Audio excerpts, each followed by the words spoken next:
AITAH for wanting to know if I carry a rare genetic mutation that will cause an incurable terminal illness? Posted on our/AITAH. Recently found out I have a heterozygous, 50%, chance of carrying a really shitty genetic mutation that causes a horrifying, incurable illness. If I have the mutation, the disease will appear in the next 10 to 15 years, and I will probably be gone. Around 3 to 5 years from that emergence. I'm still fairly young, wasn't planning on dying early, and of course I'm scared. My loved ones are frightened too. The issue is that they think I should not get genetic counseling to be tested for the mutation. They are convinced if I get tested, and it turns out I do have the mutation, I will live in a constant state of fear and dread. In my mind, though, the thought of knowing feels like a relief. I think it would help me better plan, and then I could enroll in research studies or clinical trials to move the science forward at the very least, or even help get us closer to a cure. Plus, there's a 50% chance I don't have it anyway. But some of my loved ones are quite upset at me for even wanting to get this test. I explained they didn't have to know the results, and that upset them even more, of course. Don't be angry at them on my behalf. I know they're simply terrified at any thought of losing me, especially in what could be a terrible, painful way. It's hard stuff. What would you all do in this situation? I think it's normal to hate a spoiler. I don't blame anyone for that perspective. For my part, it feels powerful for me to have agency in making decisions about my life and care while I'm still able to do so.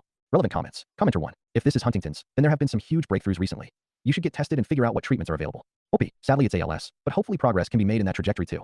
Commenter 2. NTA. Get the testing. Not only is forewarned forearmed, but it will also keep you from wondering, is this the first symptom? Every time you don't feel well. You don't have to tell your family if they don't want to know, but their reluctance should not keep you from having knowledge about your own body. Commenter 3. This. You will be so anxious every time something doesn't feel quite right. OP. Oof, yep, that's 100% the case. Every time I can't find my car keys or stumble a little while walking, I'm like, eyes faced with tears of joy. Commenter 4.